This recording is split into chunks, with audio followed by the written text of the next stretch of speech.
Salam sejahtera, anda menonton cerita di Subalik Berita. Hari ini 3 Disember 2021, banyak perkara insiden dan juga kejadian yang berlaku pada tanggal 3 Disember.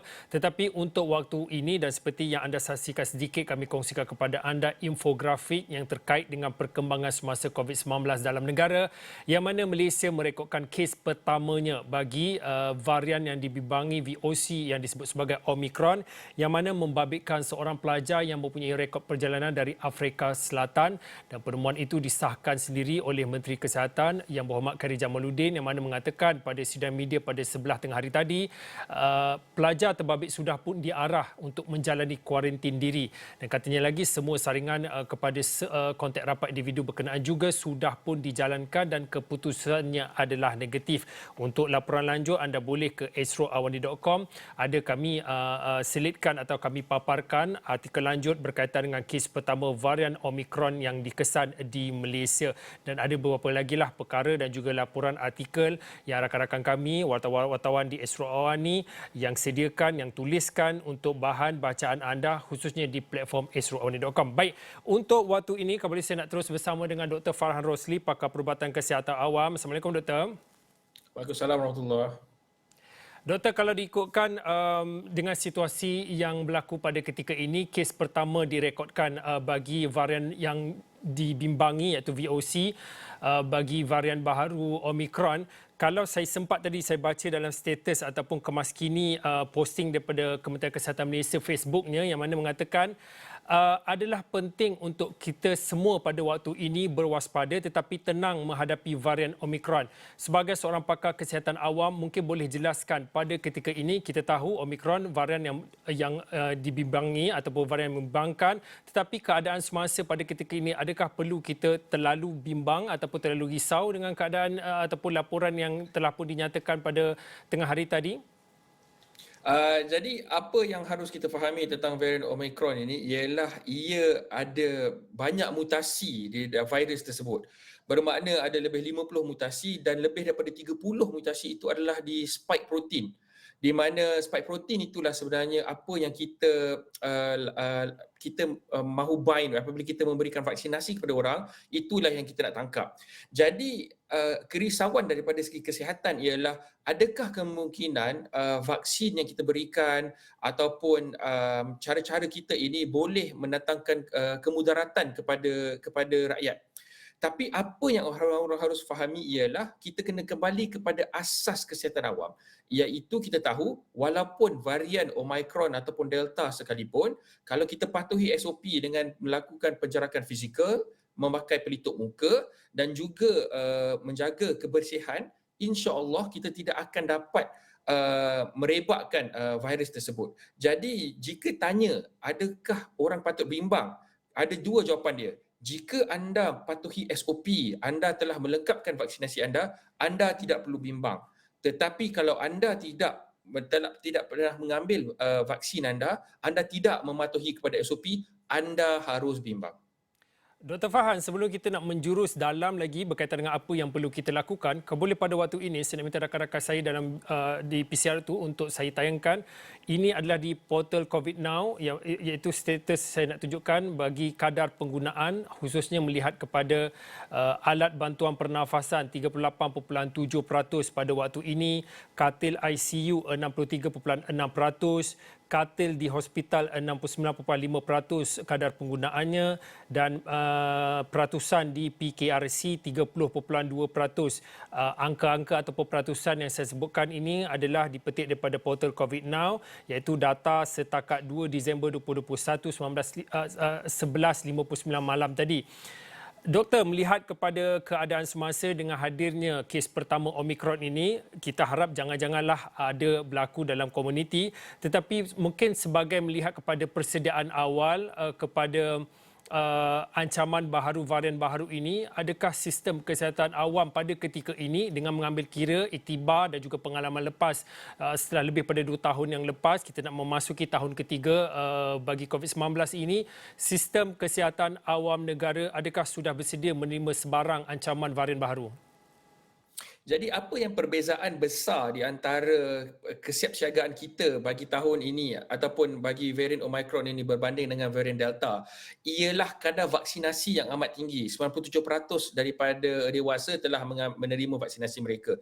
Dan kita faham daripada orang yang dapat varian Omicron di dalam negara kita ini, yang kes import ini, dia ada gejala yang sangat-sangat sikit ataupun tiada gejala langsung kerana dia telah melengkapkan vaksinasi dia.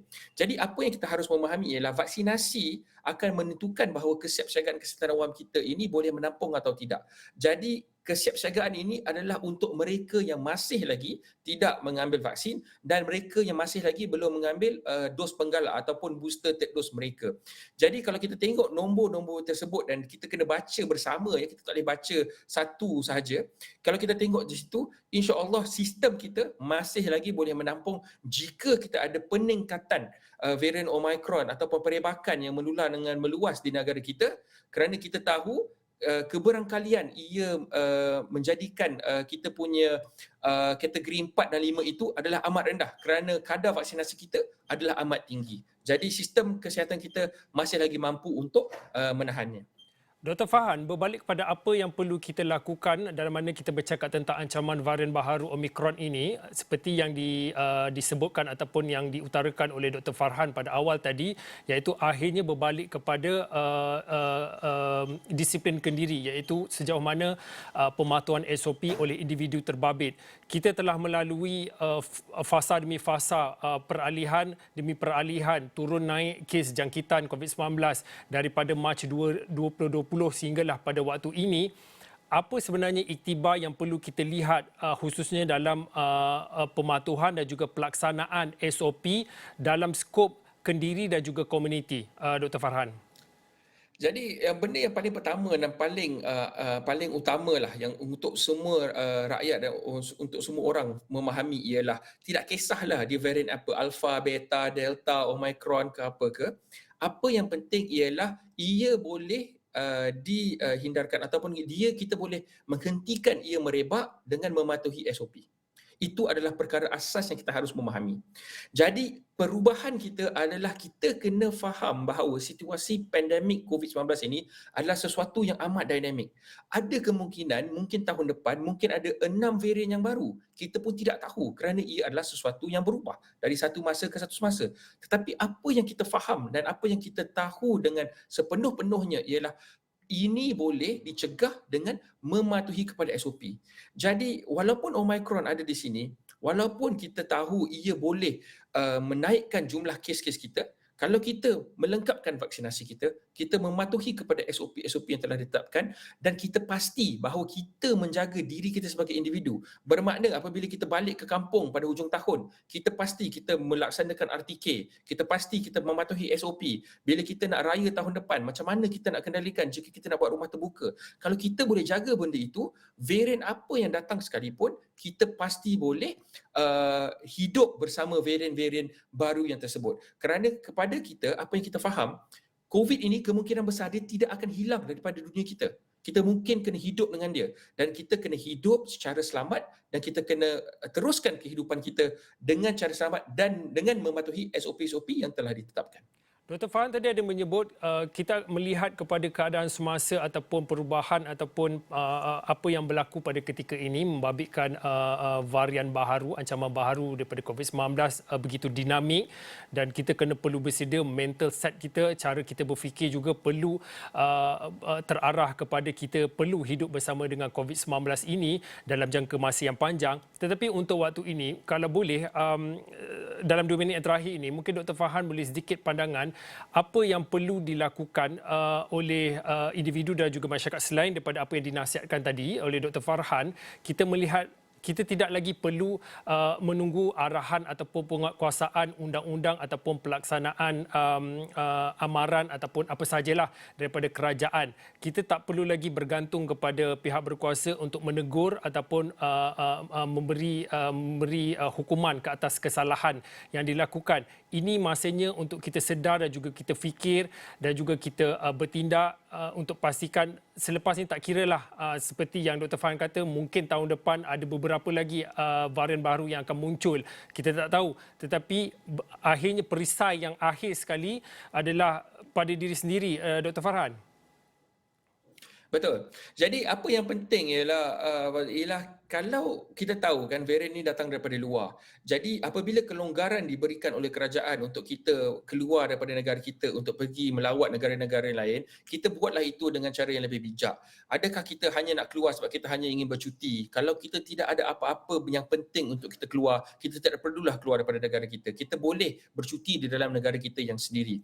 Apabila kita menerima tetamu, terutamanya apabila kita adalah pelajar di institusi-institusi pengajian tinggi di mana kita ada rakan-rakan mungkin daripada negara-negara luar, bermakna kita haruslah menjadi lebih bijak apabila kita kena menjaga mereka untuk memastikan mereka melalui kuarantin, mereka melaksanakan SOP-SOP. Kerana apa yang saya dapat tengok dalam tempoh dalam kebelakangan ini, kebanyakan daripada orang yang melanggar SOP-SOP tersebut adalah banyak orang yang bukan warga negara, adalah mereka yang tidak tahu dan tidak memahami. Jadi kita sebagai rakyat Malaysia, kita kena jaga negara kita, kita kena police ourselves and the people around us. Jadi bermakna kita lah kena laksanakan dan kita pastikan mereka yang masih lagi kurang memahami apakah peranan-peranan individu di dalam situasi pandemik di negara kita lah kena menjadi advisor ataupun kita lah kena jadi enforcer kepada mereka ini supaya mereka mematuhi SOP-SOP tersebut.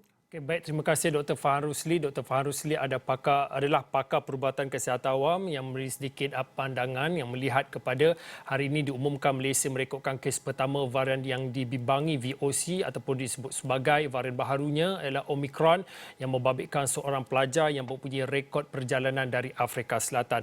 Cerita berehat seketika, kembali lagi selepas ini.